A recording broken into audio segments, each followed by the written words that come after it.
Hi, everybody. I'm Diane Hall with AARP, and I'd like to welcome you back to Movement for Life, part of AARP Missouri's Moving It Fitness series. This class is suitable for all levels of fitness, and we're now on week 4 of our 6-week Movement for Life series. Make sure and sign up for our next class with Tyler that she was just talking about, a 6-week Yoga for All class that follows Movement for Life, and that's going to start on March 10th. AARP Missouri also offers classes called Forever Fit and Zumba Life. And all of our programming is created for people 50 plus in mind, but it's good for anybody of any age, anywhere. You can learn more about these opportunities by going to aarp.org/movingit. You'll also find information about our new sweepstakes for a Fitbit Versa and other prizes. If you haven't signed up yet, please make sure that you do it today. AARP realizes our fitness series like Movement for Life can be great options for anybody who may not be able to attend a traditional fitness class, like caregivers and for those who are staying home to reduce their risk during the pandemic, or for those of you who are still being kept at home because of the weather. AARP has resources for caregivers, up-to-date COVID-19 information, and tech information on our website at aarp.org/nearyou. Now, if you haven't joined us before, let's make sure you're all set up for Zoom. First, you should make sure you pinned our instructor, Tyler Ferguson. That way, Tyler will stay on your screen throughout the class and you can follow the moves. You can pin Tyler by going to her little video feed square, that little Hollywood square looking thing, and, tap Tyler, and make sure you click on the 3 little dots in the upper right-hand corner of that box. That will give you an option to pin her. If you click pin in that options box, then she will be on your screen the whole time. And one more thing that would really help us out, please make sure and put yourself on mute until the class ends and we open up for questions. That way your distractions won't be everybody's distractions. All right, you ready? Let's get started with Movement for Life. Our instructor will be Tyler Ferguson from Caliente Fitness. Tyler, take it away. All right, thank you, Diane. Hi, everybody, good morning. Hi, sunshines. It's so good to see all of you. Week number 4, Movement for Life. Let's do movement for warmth today, huh? I think that's what we need. So let's come to standing if that suits you. Remember, we can do all of these activations from a seated position. Just make sure your feet are flat on the floor. If you're standing, find your feet about hips distance apart, or shoulder distance, whatever's best for you. And hopefully the toes are pointing forward. Now, I'm just showing this from a seated position just to show that we can still do this. I'm going to teach the rest of the class from standing. And there'll be times if you can't see my hands overhead, I might come down to my knees to just show my hands. You don't have to come down to your knees.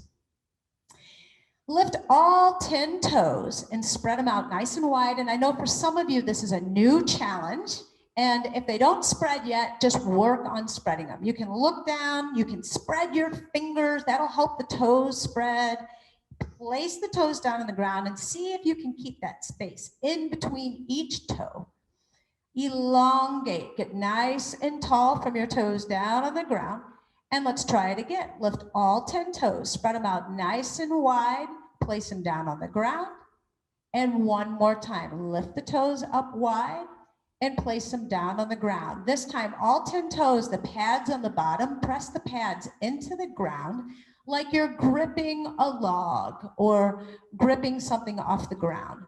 Feel the arches of the feet start to strengthen and rise. Try to find a little external rotation in the hips and feel your glutes turn on. And pause for a moment there and feel the connection between your feet and your glutes. Draw your belly button in toward your spine and feel the whole connection, that whole myriad of fascia, all connecting from the feet up into the abdominal, into the core.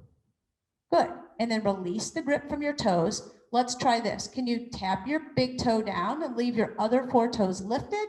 And then tap your piggy toe down and lift your big toe up. And then switch back and forth. Pig toe, piggy toe, big toe, piggy toe, big toe, piggy toe. Now you can roll onto your big toe more. So rolling the ankles in, the outside edges of the feet come up, and then roll out to your piggy toe, And you might feel a stretch in the outside of the lower legs. Let's roll the foot in, feel a stretch on the inside of the legs, and roll the feet out.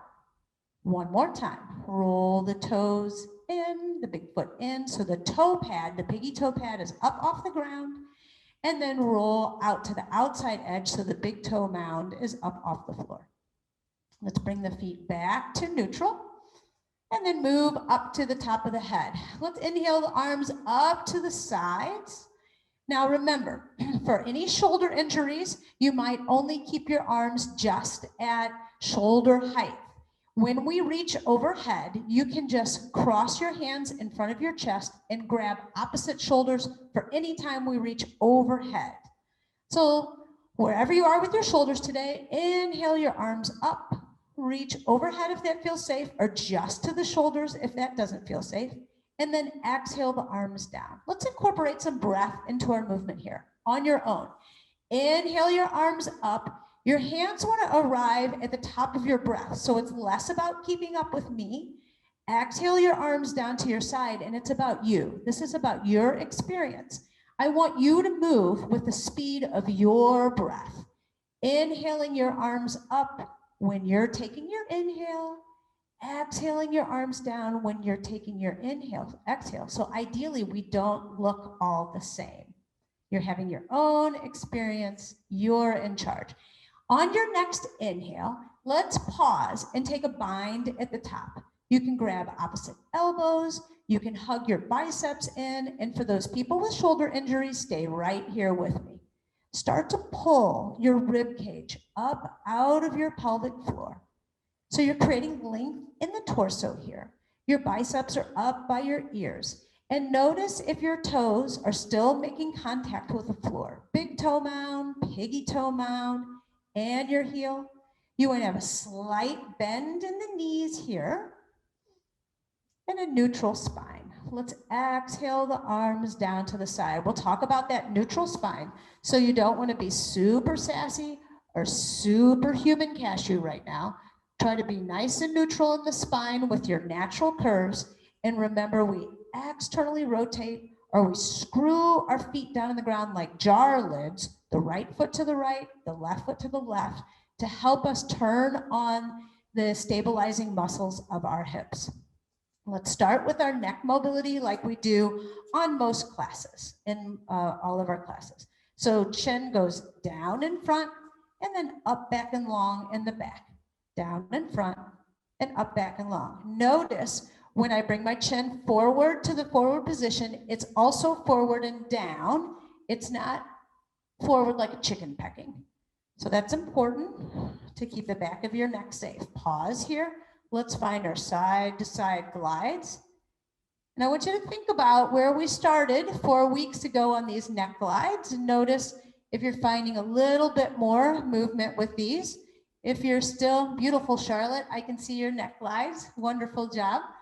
And if you're still struggling with these a little bit, remember 45 degrees forward and over is an option for those glides. Now let's move into our neck circles. Bring the back of the head long, chin is in. Pretend like there's a wall behind you, pressing into the wall. Let all the muscles of the neck work for you. And then let's move to a side. Let's move forward and over to the other side. Back, side, forward, side. And then can you circle that out and make the biggest circle you can make, hitting all the edges of your mobility. Beautiful. Let's pause here and take it the other direction. Over to the opposite side, forward, side, back. Staccato for about 2 rounds, finding your in range, and then gliding it out. Finding these big juicy circles, maybe feeling some pops and cracks. And notice, guys, if you can maintain the same speed of your circle. Try to avoid the tendency to speed up or slow down in some places. And let's come to neutral. Let's take our spine into our neck into forward flexion. So draw the chin down to the chest as you continue to lengthen through the crown of the head. Keep long in the back of the neck as you lift your chin up. and start to open your throat up. Only lift as high as it feels safe. Try not to throw your head back on the back body. Again, draw the chin down to the chest. And notice as the chin moves down, the crown of the head lengthens. So at this point, we feel that deep or that long, that length, that stretch in the back of the neck. And then lift the chin, open up the front of the throat. And then one more time. So we're just putting our cervical spine into this forward flexion. And lifting the chin up, placing it back. And come to neutral. So hopefully you can feel all the muscles supporting the head working in that work. Let's take our hands and drive them down into the ground like we're putting daggers down in the ground. So that helps us just create some dynamic tension in the body. Find your activation in your hips, your slight bend to your knees. Right ear goes, sorry about that, right ear goes to right shoulder. And then you're pulling up with the left cheekbone to keep the cervical spine long. And to transition to the other side, you drop the chin down, slightly bend the knees, and then find this on the other side. So after you come out of slightly bending your knees, and when you straighten out your legs, you still don't lock out the knees. Energetically pulling up on that opposite side. Let's move a little bit quicker now. Chin down, switch. Ear goes down, energy goes up. Chin down and switch. Ear goes down, energy goes up. And then chin down and switch. Pause here with me, it's gonna change. Now rotate your chin over to the opposite shoulder, the one away from where your ear is. So your eye gaze is gonna go look to the opposite wall of the side that your ear is down, the shoulder that your ear is down. And then take your eye gaze and rotate it right back to the screen. And then revisit, bring that ear down, keep the ear down as you rotate the eye gaze over to the other part of the room. It's really where the ceiling meets the wall. And then bring the eye gaze back to the screen. Chin down, ear down on the opposite side, switch. And then let's find that rotation. So you're just finding your end range. When you get to your end range, bring your rotation back so your eye gaze looks back at the screen. And then one more time, finding your rotation, looking where the ceiling meets the wall, finding your end range, and then rotating, looking right back at the screen, chin down, ear down, and coming to neutral. Great work with your neck. We're gonna add on to that piece next week. So hopefully that eye gaze makes sense. Let's chase some shoulders. So keeping that dynamic tension, locking out the elbows here, elevate right shoulder and pack. Left shoulder elevates, and then it goes down the back and packs. So we're elevating and depressing our scapula one at a time. So the scapula is that big piece, your shoulder blade, and you want it to be able to glide up and down your rib cage. So this is called chasing shoulders. And then you can find some round movement in this. So almost think about the, like a train moving on the tracks, and each arm working how you see it work on the engine of a train. And then let's come into that pack position on one arm. Use the opposite arm to see if we could turn on any of those muscles in our lats. These are our lat muscles. So this is a core activation drill. And then take the other side, pack it, palpate, see if you can feel those muscles come on, activating our core, and then we'll release. Let's do this to find core activation. You can elevate the shoulders, externally rotate them. Notice my palms go forward, and then I pack. And then as you're in the shoulder pack, maybe you feel the lats come on, and then you can start to activate other core muscles, bringing your belly button into your spine, and taking this front part of the ribs and knitting it together. We're gonna get into that more next week. I'm jumping ahead of myself a little bit. And release and let it go. Let's float our arms up into flat palms, fingers are bladed together, hands are at shoulder height. Revisit your external rotation of the hips, squeeze those glutes, and then we're just gonna glide over to one side of the room. And if you can see yourself in your screen, let's come and glide the other direction. You really wanna try to move above your hips. That's what we're going for here. So that external, go ahead and slide, that external rotation and glute engagement helps you really lock into the floor and stabilizes you so you can mobilize above the hips and get this big deep stretch. Now let's come back over here to this original position, pause. Remember, shoulder injuries, you're just going right here. Otherwise, you're gonna bring that back arm over and reach. Now your levers are long here. This is a lot of weight. So you can come here and take a big side body stretch, or you can keep your hands separate. Or remember that shoulder injury, you're right here. Keep breathing here. Take your top hand, bring it down, and glide over to the other side. The arm you left behind, find whatever shape feels safe to you. Take your big side body stretch. We're gonna do this one more time now that you understand where we're going. Bring that arm back and slide over to the other side. Bring your top arm over. Now, open up the top arm, open up that armpit to the ceiling just a little bit. Get a little bit of rotation and breathe into that side lung, that side rib cage. Release, come over to the other side. Remember, if you got a hurt wing, you just come right here. You can still rotate the arm up, the armpit up, and you can still breathe into this side rib cage. And if you're seated, you can do all of this work too. It's all available to you. And then let's come right back up to center. Whew, give our shoulders a rest. So we'll just move right into some elbow therapy. So the palms of the hands are down. I'm gonna make a fist, make my thumbs, bring my thumbs up to my ears, open up my wrists, and then close them back down again. So we'll find some elbow therapy, elbow hydration, and then recognize we're moving the muscles on either or on top of the elbow, the bicep into flexion and extension. Elbow flexion, elbow extension. So find your version of flexion and extension that feels safe to you, right? So maybe full flexion, full extension. Pause here. Now, big bicep curl, full flexion, punch it through, full extension. Bicep curl, flexion, and extension. So allow yourself to feel the movement in the joint as you do the work. And remember, we're hydrating the joints by doing this work.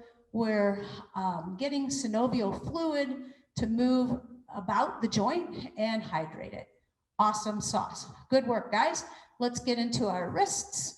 Remember, it's like you're holding onto a bar. And you're going to take your wrist and lift it above the bar, and then let the wrist come down below the bar. Lift it above the bar and down below. And hang out here with me. Try to relax your shoulders as you do this. Try to relax your elbows as you do this. So sometimes we can move our wrist from our shoulder or from our elbow. So notice if you're doing that first. Try to keep the movement just to the wrist. Feel your end range on both of these and notice what sensations come up for you. As I move deeper into flexion here, I want to undo my grip. It's hard to maintain a grip. Now come to neutral here. Let's take these movements in and out. So it's that bony prominence of the wrist bones in, and then the outside wrist bones out. I'm still trying to keep my elbows and shoulders out of the movement. And then we'll do this sideways movement so we can put those 4 points all together just like we do on our neck. So let's go down, bones in, not fingers in, up, wrist bones out, down, wrist bones in, up, wrist bones out, down, wrist bones in, up, wrist bones out, and then start to find your circles. This one's a little bit harder to get to because we tend to want to move our hand or our shoulders more than our wrist. All right, let's take it the other direction. Let's go up, out, down, in, up, out, down, and in. And find our circles the other direction. So when I say up, remember it's the wrist that goes up, not the fingers that go up. And that's what can kind of make it confusing. Try to really initiate through the wrist. Okay, let's let go. Shake it all out, A-OKs, and ice cream cones with the fingers. And pretend like you're on a stage and you're trying to communicate, A-OK, ice cream cone, to whoever's in the very, very back row of the theater that you're in. So make it big and dramatic, and you can involve the elbows a little bit in this one. Nice work, everybody. Let's shake it out. We'll go back to the shoulders again and work on our shoulder screws. This time you're holding your daggers like we've done before, and your palms are facing the screen. Remember, you elevate, rotate. So now if you were holding a candle, you elevate, turn your candle down to the ground, look over the opposite side and stretch the hands apart. And then come out of that and take it the other direction. Elevate, turn your candle down, reach and gaze across the opposite arm. So hopefully you're finding some space in the chest. Elevate, rotate, pack and reach, as well as finding some deep rotation in the rotator cuff. Elevate, rotate, pack, reach and look. A couple more times. And again, if you want to move a little bit slower today or a little bit quicker today, that's totally up to you as long as you know where we're going with the exercises. Let's let go and get into our thoracic spine a little bit. So here we're working on the part of the spine that's associated with our rib cage. So you're going to take a bind in front, and if this feels comfortable in your hands, put your pointer fingers together, cross your thumbs, and then you're going to shoot and round. Draw your chin down to your chest. Now feel the rib cage press open to the back of the room. You might feel your shoulder blades glide apart. Take an inhale here. Release the bind, separate the hands. Now let the heart float forward. Lift your gaze. Feel the shoulder blades come together. You can spread the fingers. You can sing. Big opening. This is a big virtual air hug since we are not hugging these days. This is my big air hug to you. And then bring the hands together and shoot and round. Draw your chin down to your chest. The shoulders separate once again. The heart collapses back into the spine and the back ribs open up to the back of the room. And when you're ready, separate, go into your big hug. Try to keep your pelvis neutral. Try not to go too sassy and cashew on me in your pelvis here. And one more time, find your shooting round. Notice how drawing the chin down to the chest. Now, when you're shooting round, pack your shoulders. See if you can slide your shoulders down, if that creates any space for you.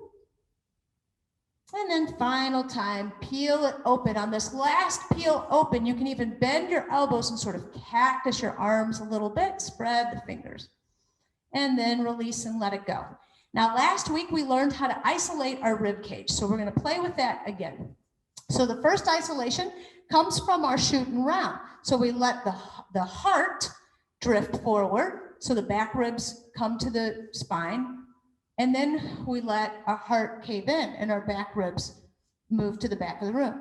So the heart comes forward and the back ribs come back. So I'm not moving too much in my pelvis.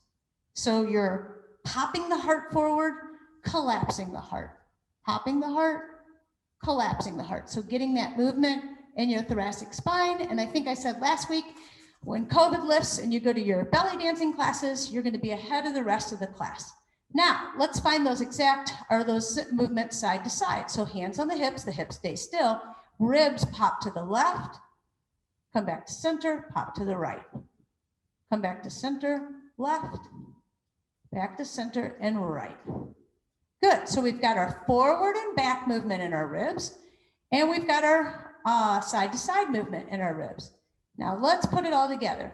Re-corkscrew, return on the glutes, soft bend in the knees. Let's pull the heart back. Let's go to a side. Let's go forward, over to the other side. Back, side, pop it forward, other side. Now start to round that out, just like we rounded out our neck. And I'll give you $1. Am I allowed to do that? If you can't feel some core muscles working right now as you try to control the rib cage and all these movements. Pause in the back. Let's pop over to the right, pop forward, pop left, pop back. If you're in a chair, pop back, over, forward, over to the side. You can do all of this work right from a chair too.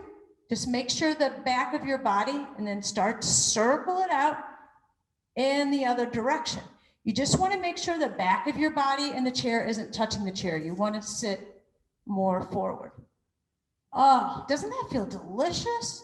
So stretchy and unstuck. And we'll pause there. Great work, everybody. Let's move down the spine into our lumbar spine, and we're just going to work on our sassy and our cashew. Now, if we've forgotten what sassy and cashew means, those are just easier words to talk about a anterior or forward tilt and a posterior or backwards tilt of your pelvis. So on an anterior tilt, if your pelvis was like a bucket, you're pouring water out of your bucket and you get sassy. And then if you pour water out of the back of the bucket, you get kind of like a cashew. So we're just moving from sassy to cashew. And then notice when you stand in life, where you tend to stand. Most of us tend to hang out in one spot or the other. Try to come to neutral. Try to make your bucket so you're not spilling any water out of the front or the back. And you might put your hands on the hips to find that. And then we're going to find a hip root to the back corner of the room, not straight to the side, but to the back corner. It's a hip root. So both knees are bending, but the knee that's opposite of the direction I'm going is bending a little bit more. Now bring your hips forward, squeeze your glutes. This time you can straighten out the legs just a little bit. You can lock out the knees just for a second, and then hip root in the other direction. When you're hip rooting, you're also hip hinging. So come forward, give your glutes a little squeeze, and then when your hips go to the back of the room, your chest drops as your hips go back. Now we haven't worked with a hip hinge a whole lot, but you're moving from the hips, not from the spine. And that's a huge, important distinction to understand. We talk about that a little bit more in the yoga class, squeeze at the top. Now come over to this back side with me. We'll cover a hip hinge one more time here.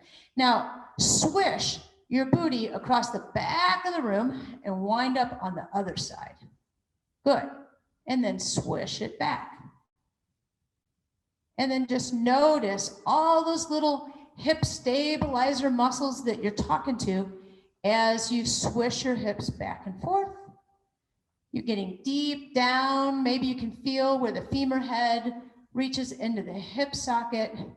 And then stand up nice and tall. Come into a bit of a cashew shape. It's kind of like a back bend, but your energy should be upward. You don't want to collapse in this energy. You want to lift, lift, lift as you squeeze the glutes forward and then release. So let's talk about that flat back for a moment. So a flat back is when we move from the hips. So if you want to stand with me and take your fingers, press them right into your hips and press your hips back behind your heels. And then you're going to hinge your flat back. Your eye gaze is down to the ground. And then you'll just pause. Now your head's still above your heart here, so you should be okay. You can put your hands on your thighs. And then you're gonna hinge right back up. So look at the screen real quickly. I wanna show you something. The difference between a hip hinge, which is this, notice my spine, I have crown to coccyx alignment in my spine. All right? So when I hinge, that whole unit is staying in alignment as I hinge, as opposed to rounding, bending, folding in the spine. Notice I lose my alignment when I do that. So how do I straighten this out? I bring the shoulder blades together, I elongate, I find alignment in the cervical spine, and then there's my hip hinge. So hopefully that quick demonstration made sense, the difference between a flat back and rounding in the spine. Okay? Awesome sauce. Where are we? We're at our knees, Colleen. So let's bring our feet together if you're comfortable with your balance there. Lift all 10 toes and separate them again, but try to squeeze maybe inner thighs, knees, big toes together. Now, if this messes with your balance, you can use something for support, or you can just widen your feet. Take a nice little bend in the knees, put your hands on the thighs, and then start to draw some circles with your knees. So pretend like you have a string with a weight hanging down from your knees, and you're trying to make circles with that. There's a pencil at the end of that weight. Think about that little metal tip that goes into the sand like a Zen thingamabob. And then pause here and take your circles in the other direction.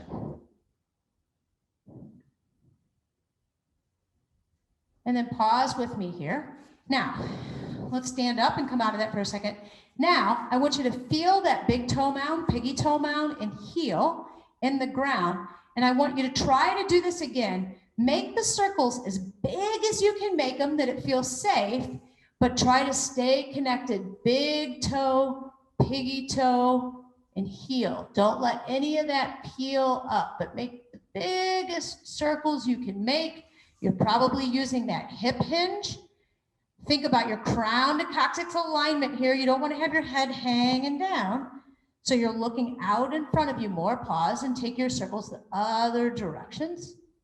So just a little bit of knee movement here, some mobility, and trying to get those stabilizing muscles to help in all these different orientations. Reality is, in life, go ahead and come to standing, we're not always moving in alignment in life. So hopefully that represents some of the places your knees can be. Let's get down to our ankles, and we'll start. Go ahead and take balance if you need it. We'll just start by placing our weight in one leg, getting really tall, soft bend the knee, and then pointing and flexing our ankle. Point and flex, point. Now, as much as I'm cueing the ankle that we're pointing and flexing, it's important to pay attention to your balanced leg. You're trying not to lock it out. Let your body use the core and leg muscles to help you support this work. You can always hold on to a chair. Now turn in and out, in and out. I have a bit of a ankle problem on this side, so this doesn't feel great to me. And then let's put it together. Go down, in, up, and out. Find those circles. So you can see the patterns that we're doing throughout the body, forward and back, side to side, and then rounding it out, circling it out. Good. Let's pause and do this on the other side. If you're seated, you just point and flex, point and flex. So start to find that plantar flexion and dorsiflexion. This dorsiflexion is important as you lift your toes when you go to take a step. So you want to maintain that mobility as you walk, and then we're going to go in and out, in and out. And then notice you might feel different on one side compared to the other, and then you're going to put it all together, finding your circles. I can't remember on the other foot if I had you go both directions. My apologies. But on this foot, let's make sure we take those circles in both directions. Good work, everybody. And then we'll come out of that. I want to do a couple more. I know your quads might be sore from all that balance work. I want to do a couple more ankle things before we move. And yeah, it's true. Go ahead and take, let's start with our original leg, make that your balance leg, and then your mobile leg. I'm going to invite you to step behind. So again, you might bring a prop in for balance. So you're going to step behind, and then you're going to lift that heel as high as you can. And you're getting into toe flexion here, and then you can lower the heel. Lift the heel, press into the toes, ask those toes to go into that bit of flexion and lower. And then it's up to you how much weight you put into this and then how low you go. The lower the heel goes, the more you're going to feel a stretch in your calf muscle or lengthen your Achilles tendon. Now, peel that heel up, take the weight off of that foot, and see if you can take the top of the toe and turn it down. All right, now start to load that. Start to add some weight. You're stretching your anterior tibialis. So if you guys ran out and went ice skating yesterday with all the frozen ponds, you know that when you ice skate for the first time in a year, that's the muscle that always gets tired, your anterior tibialis. It's up to you how much pressure you put on it, and then let's come out of it. Bam, we did a lot of work on this hip again, didn't we? So just stabilizing as we do mobility work can be isometric holds. It can be work. Let's shift our weight, soft bend in the knee, elongate out of this shift, and then step behind. Make sure you feel balanced and in a good position. Your foot can go anywhere it feels safe to you. So there's no specific recipe here. And then peel the heel up and peel the heel down. And if you want more sensation or less, maybe just change the foot behind you in the back. So make this your exercise. And then notice how far can that heel go down? Oh, it can go all the way down to the ground. Oh, look at that calf stretch there. How delicious is that? I also want you to think about when the heel lifts, can you spread your toes and feel the fascia on the bottom of your foot stretching out? And then peel up, shift all your weight to that front foot, lift your back foot, start to put the toes down, and then you can shift your weight, how much weight you want to add into it. So you're a little vulnerable here. And you'll notice you can do little things in your hips, like little sassies and cashews and rotations, and change the sensation of this stretch.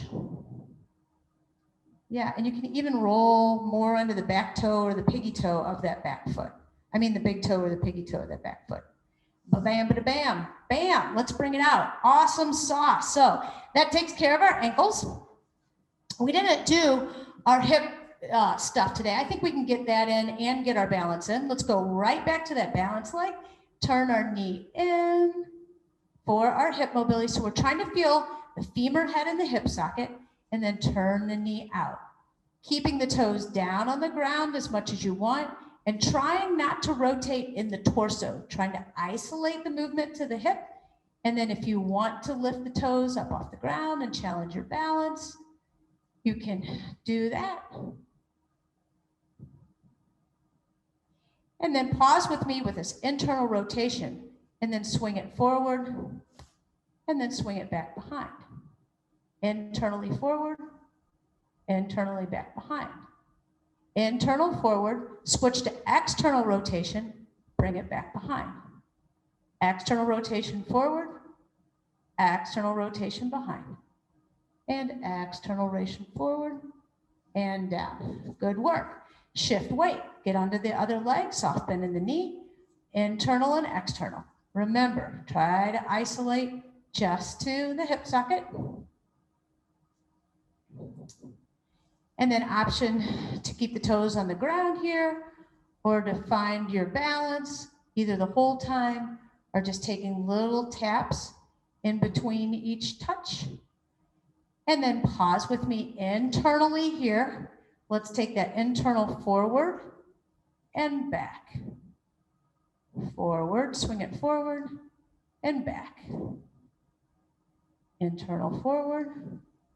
Now, those of you that want a more invigorating and challenging class, you can challenge your balance here. Turn external, bring it back and forward. External rotation, back and forward and back and forward. Good. Let's let go and work all that out. Our last exercise for the day will be our balance series. So we'll start by taking one foot, stepping it back, option to put the heel down. You'll feel more stable with the heel down. Or if you want to challenge your balance, you can peel the heel up and just be on the big toe mound and piggy toe mound, the ball of foot. Your option. Bringing your arms out in front of you, the same arm that is on the same side of the body as the foot that's back. Start to trace the fingers of that arm along the arm that you're keeping in front of you. As the fingers start to make the way to the torso, start to rotate your chest open so that you're looking at the side of the room, the same side of the leg that's back, and then peel that arm back. Maybe rotate your gaze to the back of the room here. Take a breath here. The arm that's behind you, drop it along down your side, rotate your chest, your rib cage back to the start position. Now you know where we're going. We're going to change the activation. This time, look at your fingertips. Follow your fingertips along your arm. And then as the chest rotates open, the hips can rotate open here. Keep following your fingertips all the way back to the back of the room. Notice how that challenges your balance. And then one more time. This time, look beyond your fingertips to the furthest wall of the room. And as the fingers trace along the arm, let the eye gaze go across the room, along the walls, until your eye gaze goes all the way to the very back of the room. And notice your focal point, or what you're looking at, how that changes your balance. Let's come back forward, and we'll take it the opposite direction. So I just turned around to keep my open side to you. Take your opposite foot back. Now, whatever foot is back, that's the arm that's going to move, and that's the side of the room that you're going to open up to. Think about your rib cage as a globe, and your spine is the axis of that globe. That's where we're getting this rotation. So start to trace the fingers from the arm you're leaving forward. Just find this movement, find this rotation. Reach, maybe take your eye gaze and look back at your fingers. That can be very challenging right there. And if it is, and you don't feel stable, you can always keep your eye gaze forward. And I'm sorry I didn't make that point sooner. Let's trace it again. Option to look at your fingers, or just keep your gaze forward, as that might be the safest for you if you're feeling challenged with your balance. You can put your heel down for more balance, drop your back arm, bring it forward. One more time. Option to trace or look at the wall as you rotate across the room. Keep breathing here. Sometimes we hold our breath when we want to balance. Big breath in, drop your back arm, and reach back to the front. Take your back leg and have it meet your front leg. Let's end class with just a few more cleansing breaths. So coming to standing, soft knees, corkscrew the hips. Inhale, circle sweep the arms up. Let the ribs expand, let the ribs lift, let the shoulders come into the ears here. Exhale the arms down. Exhale through the mouth. A little bit more vigorous here. Inhale it up. Exhale through the mouth. One more time. Inhale your arms up. Exhale it out. Awesome sauce. Okay, guys, it's 11:45. That concludes class. It is a pleasure and an honor to share this practice with you. Thank you for joining me today. See you next week.